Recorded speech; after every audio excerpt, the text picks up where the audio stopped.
Is this thing strong enough that I don't have to be right next to it? It's good. I'll Okay. take care of that. Just talk his normal voice. I got you.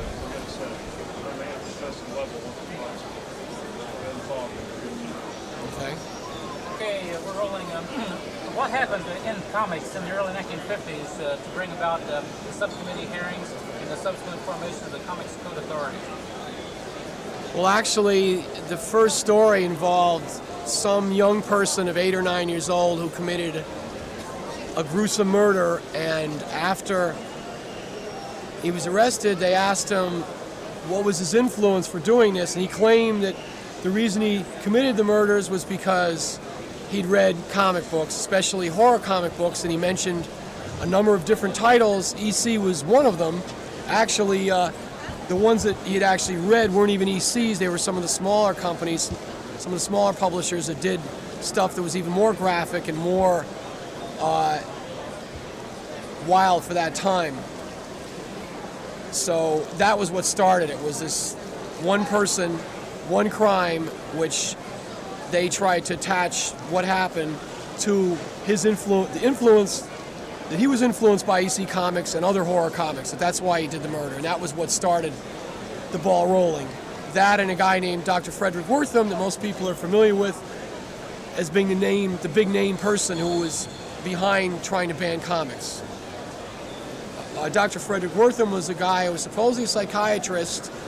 Turns out he wasn't even a psychiatrist. He was just like basically a con man who, for whatever weird reasons he had himself, was really down on horror comics. Just like today there's people that are against heavy metal music and Playboy magazine. They want to censor it. Well, back then he was the same frame of mind. The only thing is he had a lot more power and a lot more people believing him because he was supposedly a psychiatrist. Next question. How you doing? Talk about the process of what went on for a period of time. Well, originally when they first started trying to ban them, they were working with like PTA groups. They contacted a lot of church groups, PTA groups, basically anyone that they could find who might have some influence over kids, and went to the Bible Belt communities, but places where there was a lot of religious people who had big influence over the local scene there. And they banded together all these PTA type groups and formed this society which became what is now the Comics Code. It wasn't a society, it was a group. Who these people are is still one of the big mysteries, and how they determine what the standard is for a book that should be banned is still way up in the air. As recently as a few years ago, one of the major people, Marvel, went outside the code and did a book because it was about Spider-Man, and it was a drug reference thing. It was about Spider-Man trying to help somebody who had a drug problem. But even though it was against drugs, there's just the sheer fact that it mentioned drugs at all was enough to make it outside the Comics Code, and that was one of the first instances of a major publisher deciding to publish anyways without the Comics Code in the recent past. That's the first instance of it happening. Young Catholic, religious, that kind of a thing. The Board of Decency that the Catholic Church has. The Comics Code Authority must be a good idea because it's so widely adopted and held for so long. Actually, I think that the Comics Code is probably the worst thing that's ever happened to comic books. It almost destroyed comic books during the 1950s, and as we all know now, a number of companies went under because of the Comics Code. EC Comics being the most famous one. MAD themselves almost got destroyed. The only way they got around it was that they, as everyone knows, they turned it into a 25-cent magazine, which took them out of the class, made them a periodical, I believe, or it put them into a class where they couldn't be censored. But the Comics Code was originally formed in the 1950s as a reaction to what they thought were books which were triggering people to do all these horrible crimes, just the way today they claim that Ice-T triggers people to violence, and just the way they're trying to censor record albums and films. they were doing that in the 1950s and they got away with it. It was a different era. And even though the code is still in existence, anyone in the industry knows that it's now an outdated, outmoded thing. Maybe it had a good idea to keep certain of these books away from the people, but back then they didn't have a label that said 18 or over. They would have been a lot better with that, a stick-on label. They didn't have those in the 50s. So instead, they just tried to ban them or ban anything that was outside of the comic books code, which is really based on the code of decency that the Catholic Church has, and the same code that the Hayes office used to censor films in the 1930s. All in New York? In New York. I've never seen so many DC comics at once. Well, this is a private collection that I decided to sell. You know, I have large collections of various undergrounds and Marvels, but I decided to try to do something different. Basically, that was 98% of their influence. The thing is, they had the art and the stories. They had the art, they had the stories, and I mean not just that, the artists. I mean, come on, Wally Wood, Jack Davis. I mean, there's no one who can touch these people. You know, when it comes to me, this is it. This is the hypothesis of what comics are about. It's just a tragedy that they got ran out, you know. So we back again? Yeah, let's sit down. Okay. Doing an interview. William Gaines. Yeah, what a My man. I love that guy. great, we're independently wealthy and do that again. Let me tell you something. I am independent. That's where I have the money to do this. I work in the film industry, and I had a real good year. Made a couple $100,000, and I spent it on comics. You know, I'm a main. I'm all the reprints, you know, just to read them. You know? Right. I can't afford these things. Well, Russ Cochran, the guy who does the reprints, is a guy named Russ Cochran. He's also the one that originally kind of started the interest in him again, because he's the one that did the books, the big, large-sized books, you know. He started those, then he started reprinting them one by one, and that's aroused a lot of interest in him again. What I like to do is, like, once in a while watch the HBO thing and then find The original the book. story, yeah. You know Russ Cochran is too. He's the one who all the sets that you've seen at Christie's and Sotheby's that have shown up, he's the source for all those. He's put them in one at a time. Basically, Gaines' family gave them to Russ Cochran to sell. So if you ever want near mint file copies, he has access to them, you know. So where are we going now? Compare the level of graphic violence in comics pre-code and today. That's a good one.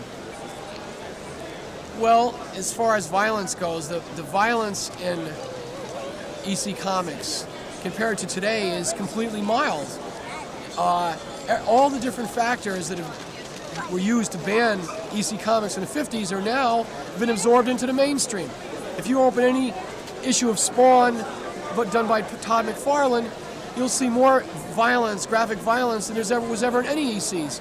And whereas ECs, whatever violence there was attached to a realistic subject. The violence now is just completely random. Pages after pages of guys with their arms being torn apart. And they didn't even do anything. They're innocent. People who would be, no way should they ever be classified as a hero, villains are now being turned around and becoming heroes. You know, and their only claim to fame is they can rip bodies and mutilate people. You've got at least 5 different people like that. You know, there's at least 5 different knockoffs of what I call the WWF pumped up superhero comics, which basically they have no characterization whatsoever, and it's just a guy with giant muscles ripping people apart for no motivation whatsoever.